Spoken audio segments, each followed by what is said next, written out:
وہ جو مذاکراتی کمیٹی ہے نا P T I known league جو بار بار جے یو آئی کے پاس ملتی ہے آگے، اس کے ہم حوالے کر دیں گے۔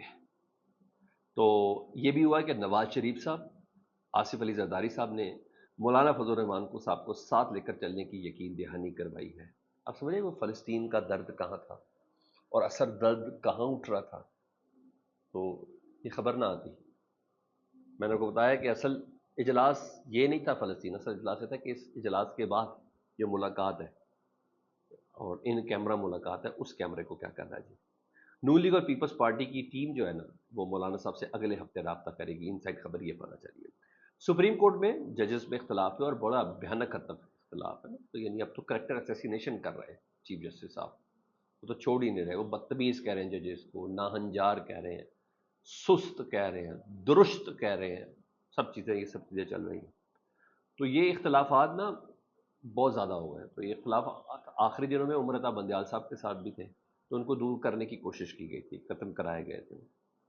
اب قاضی فائزہ صاحب کی بھی رخصتی کا وقت آ چکا ہے، تو ان کے اختلافات ختم بھی کروانے ہیں۔ یہ گیم کیسے بنی، اٹس نظر تھے جسٹس یحییٰ آفریدی صاحب نے تلخیاں دور کرانے کے لیے تھوڑی اپنی حرکات و سکنات تیز کیا، متحرک ہوئے تھوڑے جی، اور جسٹس یحییٰ آفریدی صاحب نہیں بھولنا نہیں ہے، جنہوں نے اپنی ابھی 63A کے فیصلے میں انہوں نے کہا تھا کہ جو تھوڑی بہت ہمدردی تھی نا پی ٹی آئی سے وہ بھی ختم ہو گئی، کہ ان کا جملہ مجھے کبھی نہیں بھولے گا جسٹس یحییٰ آفریدی صاحب کا۔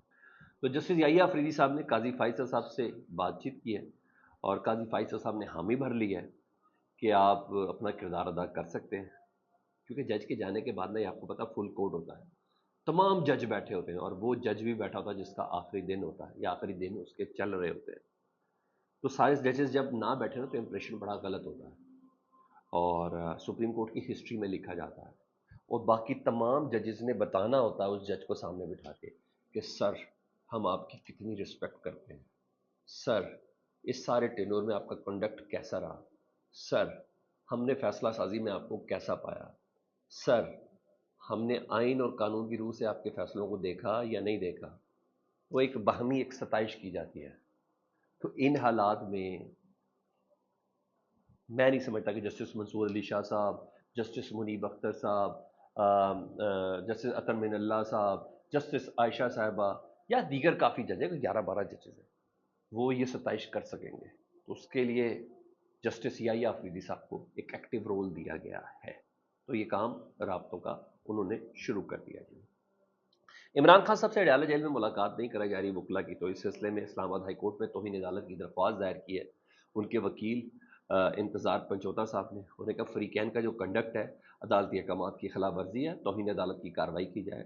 اس پر اسلام آباد ہائی کورٹ نے پہلے بھی منع کیا تھا کہ عمران خان صاحب کی ان کے وکلا سے ملاقات کرانی چاہیے، تو انتظامیہ کو عمران خان صاحب سے ملاقات کرنے دی جائے، اسی کنڈکٹ پہ انہوں نے کیا جی۔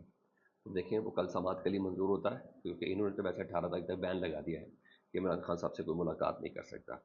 عمران خان صاحب اور علی امین گنڈا پور صاحب کے اوپر ایک بڑا مزہ کا خیز ایک اور ایف آئی آر ہوئی۔ ہم تو ایف آئی آر کا ساری ماشاءاللہ جب گدے چوری، بستر چوری اور پتہ نہیں کن کن چیزوں کا ہو رہا تھا تو سر یہ بھی بڑی مزیدار چیزیں ہوتی ہیں، کوئٹہ کے وکیل کو قتل کر دیا، اور پتہ نہیں پھر کون کون C F I are in کے اوپر ہے، ابھی بھی ڈکیتی کی، رازنی کی، قتل کی، ابھی بھی کافی ایف آئی آر ہیں۔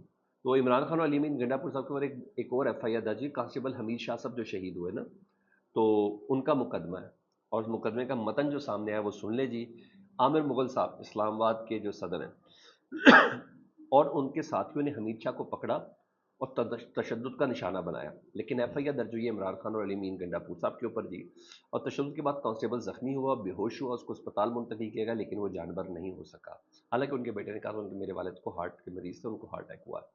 اچھا، اس طرح کے مقدمات عام طور پر تب بنائے جاتے ہیں جب سامنے والا فکس نہ ہو رہا ہو، اس سے بات نہ بن رہی ہو، وہ قائم نہ کیا جا سکتا ہو کسی جگہ پر، یا آپ کہہ لیں کہ کوئی بات نہ مان رہا ہو، یا انڈر پریشر میں نہ آ رہا ہو، اس کے علاوہ اور کیا ہے، تو تبھی اس طرح کی ایف آئی آر درج کی جاتی ہے۔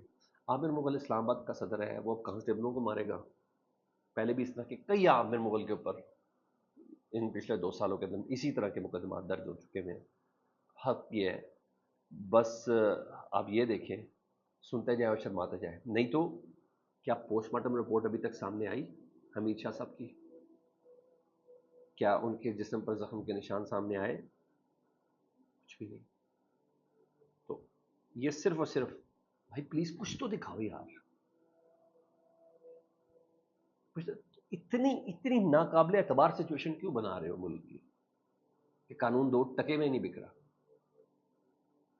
کچھ تو دکھاؤ، پروف کے ساتھ بات کرتا کہ ہم بھی بات کریں، ہم کہنے جو گے بھی ہوں کہ یار نہیں بھائی یہ بڑا یہ ہوا ہے، نہیں بھائی یہ نہیں یہ ہوا ہے. نہیں تو فیصل واڈا صاحب سے پوچھ لیں جنہوں نے کہا تھا کہ لاشیں چاہیے، وہ بتا دیں گے. نہیں تو پوسٹ مارٹم تصویر سامنے لائیں، پوسٹ مارٹم رپورٹ تو تبھی ہوتی ہے. یہ کسی عدالت میں بھی نہیں ہونا. عدالت میں پوچھنا ہاں بھائی پوسٹ مارٹم رپورٹ ہے، انہوں نے کہا ہم نے کرایا ہی نہیں. انہوں نے کہا پھر جاؤ نکلو. میڈیکل لیگل رپورٹ ہے، انہوں نے کہا وہ کرایا نہیں. انہوں نے کہا پھر نکلو. اتنا تو مجھے بھی سمجھ آتی. بہرحال یہ ایف آئی آر چاہیے. ادھر اطہر کاظمی صاحب ہیں، سینئر جرنلسٹ ہیں اور ایک پروگرام کو بھی ہوسٹ کرتے ہیں. انہوں نے ڈرا کیا ہے.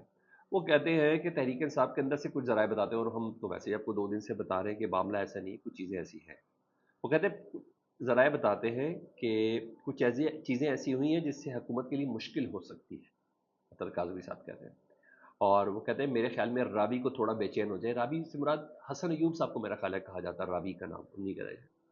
ان کو تھوڑا بے چین ہونا چاہیے. یقیناً کوئی نہ کوئی رابطہ ہوا ہے. ایسا نہیں ہو سکتا کہ الیمین گنڈا پورا اچانک پشاور چلے جائے. جو سٹوری انہوں نے سنائی ہے اس کو مان لیں، ایسا نہیں ہو سکتا. تو انہوں نے بھی تھوڑا بے چین کیا. یہ تو پی ٹی آئی کے ذرائع اب حسن ایوب صاحب یا جو لوگ بھی جس طرح کی باتیں کر رہے ہیں، اور اب اطہر کاظمی صاحب بھی، نصرت جاوید صاحب بھی، محمد مالک صاحب بھی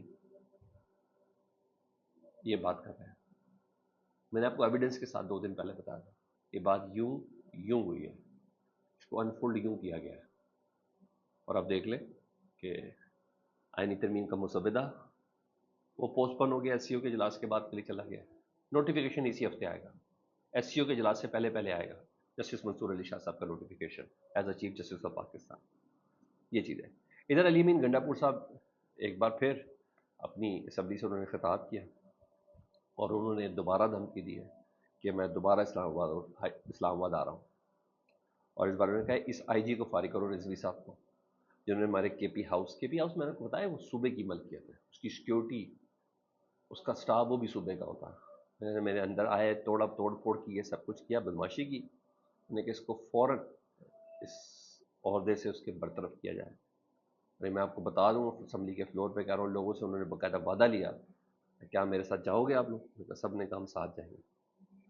وہ کہتے ہیں مجھے پتا تھا کہ میری گرفتاری وقار کے ساتھ نہیں ہونی، بدتمیزیوں سے بال کھینچ کے، تھپڑ مار کے، ٹھڈے مار کے، یہ سب چیزیں ہی ہوتی ہے نا. انہوں نے کہا مجھے پتا تھا کہ میری گرفتاری وقار کے ساتھ نہیں ہونی، اس لیے وہاں سے فرار ہوا.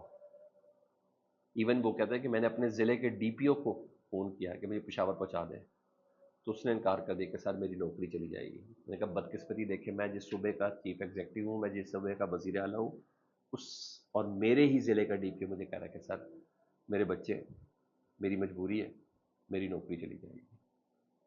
بہت بے بسی ہے اگر اس خبر میں اور ان کی اس تقریر میں حقیقت ہے. آپ کمنٹ سیکشن میں مجھے بتائیں. اللہم صلی علی محمد و آل محمد.